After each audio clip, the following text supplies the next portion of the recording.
Hello, hello, hello, and welcome. I just would like to talk to you about a few things, mainly about our human circumstance on planet Earth, what it means to be a human being, what it means to be fighting the fight, living the life, struggling our struggles, suffering what we suffer. And one of the main things that I find incredibly important in this life after so many years of being in it is our self-discovery process. Our self-discovery process is vital. Self-realization is absolutely vital. I apologize for any sounds or interferences that may occur during this transmission. There are various devices that may be buzzing, and there may be people talking in Chinese that you may hear. So try to pay no mind to that. It's just what it is, and circumstances are what they are. So I would like to start with what we are essentially, because there seems to be a lot of confusion about this, since we are completely bombarded on a regular basis with things like identity politics and all of these various identities that we tend to attach ourselves to and adhere to and take up a lot of importance on. We invest very heavily in what we choose to identify as or identify with. And I just would like to start by emphasizing that we have been, and as long as we are incarnate in the physical bodily vehicle, we are energy in a body. And that energy is what animates us, that keeps us alive, that keeps us going, it keeps us moving, speaking, thinking, acting, all of these things. And that is Shakti. And the body is Saba or Shiva. So Shiva is the power holder. Shakti is the power. We are power. And the universe, the cosmos, the all, the everything is pleasure. And we are constantly fighting and doing everything that we can, doing our very best to unite with that pleasure, to gain that pleasure. And the power is one with the pleasure. And that is what the whole objective of Tantra is. So yoga is also that process of uniting with the supreme and ultimate mind. So we talk a lot about yoga being the union of mind and body. Well, what is mind in our life experience that is made apparent and is constantly showing up and manifesting itself? I would say that this is Shakti. And also mind has a way of presenting itself in endless forms, because it is based on a foundation of emptiness, absolute emptiness. And so this is quite mystifying for us to, for one thing, identify the mind, to locate the mind. We most frequently point at our head. When we talk about mind, we think about the brain and how that carries the mind. But the thing is, the mind carries the brain and the whole entire nervous system which issues from it, because the brain is intrinsically connected to the whole extension in the bodily vehicle of the nervous system. and the neurons are clustered in various parts of the body, not just the brain, but the neurons have also been found to be in the heart and in the gut. So in that, we would say that the mind is all pervasive, even, not only through the body, but through all that we witness and experience. And so in the world of yoga, we tend to, at least in the contemporary world of yoga, we tend to sexualize it. And we tend to seek pleasure through the body, of course, because this is our vehicle. And as you may know, as you might have heard, the brain is the biggest sex organ. And that's actually quite profound if you really think about it, because we often don't think about it. We often just think about the nerve endings that are in the physical bodily vehicle that excite us and bring us to the point of the most high ecstasy that we can experience in our physical body, like orgasm. And the brain itself in our body has an electromagnetic field. It has an EMF, which extends out about 2 to 3 feet from the body on average. And the heart also contains neurons and possesses an EMF, or electromagnetic field, that extends 4 to 6 feet on average from the body. Often it's around 5 feet if you're fairly healthy. The brain and heart, which is highly underreported by clearly esoteric findings of Western medical science, that it plays a major role in sexual pleasure. Our heart, because we have this vagus nerve that connects the brain and heart. So the brain is continually communicating with the heart, which pumps blood and circulates all the way down to the lower region of the body, which is something that we tend to hyperfixate on, because this is the end of the means of all of the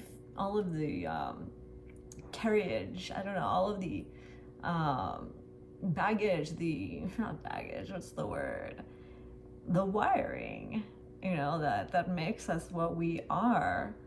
And we are struggling all the time with reaching the highest levels of pleasure. We always want it.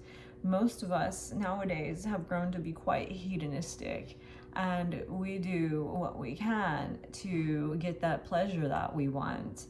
And unfortunately, though, there's a counterintuitive or a counterproductive byproduct of the hyperfixation, the overfocusing attention on the genital region, and it's a strain from overstimulation, resulting in sensual burnout. So in that sensual burnout, we tend to try to compensate for that by taking different types of substances, different chemicals, to fuel the experience that extends out to the nerve endings. And we consume product after product, item after item, to serve the nerve endings so that we can experience pleasure. Because we suffer in this world so much, we want to find an outlet. And all of the pain and all of the stress, all of the anxiety, all of the pressure that we go through, we seek release from that. And the thing is, like, back to the beginning of what I've been saying, we are pleasure and power, essentially. We are energy in a body. And the fact that we go all over the place with identifying as this and that and trying to force an identity, being female, being male, being in between, being gender fluid, whatever it is that you want to say that you are. At the end of the day, as the platitude goes, we are energy in the body, you know? So it's not really that important ultimately about what you are identifying as and what you choose to express yourself as.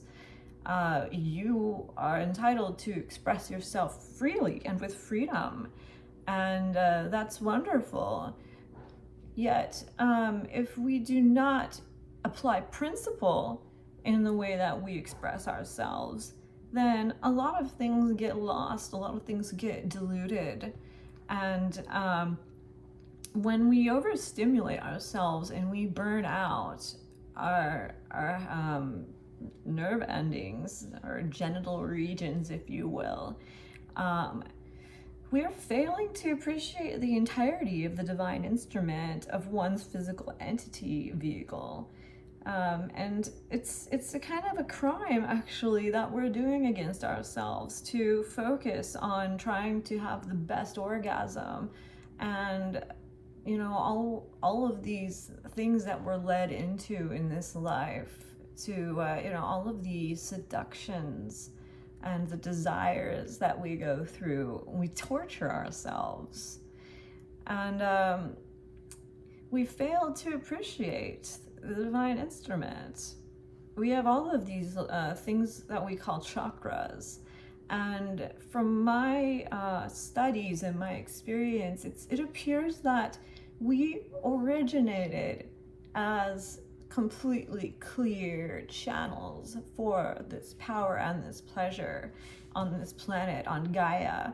And in the beginning, when Gaia was established with beings on it, the beings that I have been told that first came were of a high vibration, were very potent, very strong, very, very magnificent, and even flexible, and just very fluid beings.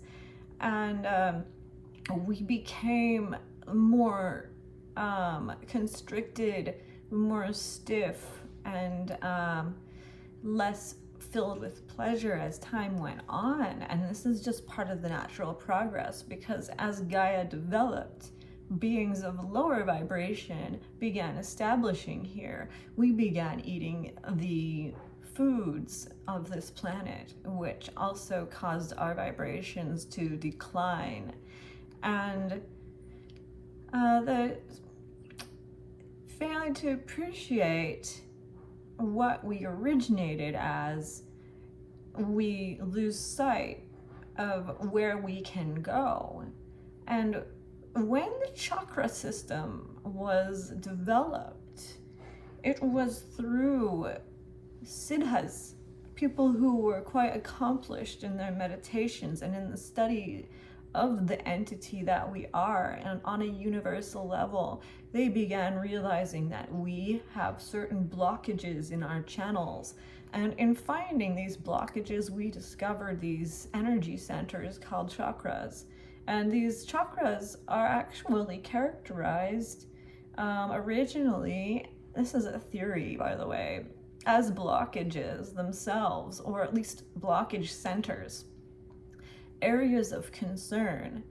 And these areas of concern, as you may know, correlate with the endocrine system. And a lot of our chakras, we have many chakras. We don't just have these 7 bus chakras. We have more. We have 13 bus chakras that extend above and below the physical vehicle.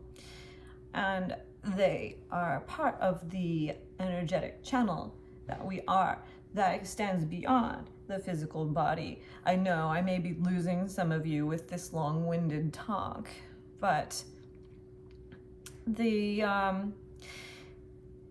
failure to identify and work with all of these energy centers that go throughout the body that we have causes us this strain and this frustration, and puts us in a state of basically slavery, where we must consume and we must spend, we must seek in order to reach these levels of pleasure, Because at this point on this planet, we are being interfered with. We are experiencing all kinds of interference from this, basically this signal, this wave of pleasure that actually is all pervasive. It's surrounding us at all times.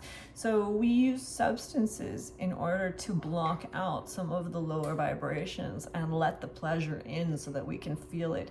And go figure, we end up getting addicted to substances. We end up seeking use of these substances for the sake of expanding our consciousness.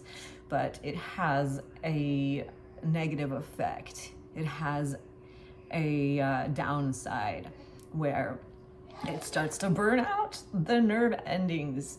Once again, these nerve endings, they are what we hyper focus on. And few of us understand the nature of the all, which the Magdalene understood. And why would we call her a whore? Well, she was in tune with that great pleasure, and she worked to help people get in tune with it. And we can't have a divine feminine presence of unrestrained Shakti bringing into being, all of this pleasure without finding a way to devalue her, devaluing this presence that was transmitting a great healing message to people to reattune to that universal pleasure. We end up with a disease, a dynamic of narcissistic and chauvinistic, misogynistic kinds of energy. We have things that we call vagina envy, where men want to repress women. They want to repress this feminine energy, and the repression of the feminine energy is characterized as masculinity in this world, which is starting to be uncovered now as a sham, as just some kind of bitter energy field that's on a low vibration that doesn't really have anything to do with masculinity. It is simply a repressive and low vibration energy that wants to just quell and squash and restrain and control and own and take and claim. And it's not necessary for a free expression of a human being. A divine masculine, as many people are beginning to realize nowadays, is actually expressed as more feminine than what we have been convinced is masculine. And in fighting to maintain this masculine energy, we end up with a consumer cycle, basically, of subjugation and betrayal in order to have and to take and to claim and to use and to exploit. And this is not a necessary dynamic. We don't really need it. The only thing that seems to hold it in place are these cycles of ignorance and pride. And yes, I'm sorry to bring up pride, guys, but it's really not a very high vibration. There are things that are a higher vibration than pride, such as courage. Courage is said to be a higher vibration than pride, and you don't have to take my word for it. I would like for you to please, if you can, maybe press pause and consult The Map of Consciousness by Dr. David Hawkins. I do believe that the map of consciousness is a very important thing for us to check out, to tune ourselves into, and realize it as the next step for our collective self-realization process and our ascension process. If you wish to truly ascend, you would like to perhaps check out this map of consciousness. All these sorrowful misfortunes that man has bestowed upon himself, it's a self-fulfilling cycle of pain and pleasure that builds a landscape of desperation, lust, pride, and subjugation. The evils that are issued by hell are served by its minions, and its minions are no more than the common man on this planet. And when I say man, I also mean woman. All of us who choose to maintain in this field of disempowerment that we all struggle in together, to stand above one another, to attempt to posture over one another as better than, or more advanced than, or more wealthy than, more having more materials and goods and higher ability to end the life of others, making threats, imposing fear, all of this stuff, controlling the behavior of others or imposing controls on one another, making pointless laws and then breaking the laws in order to simply have an edge over one another, maintaining in the field of the survival paradigm,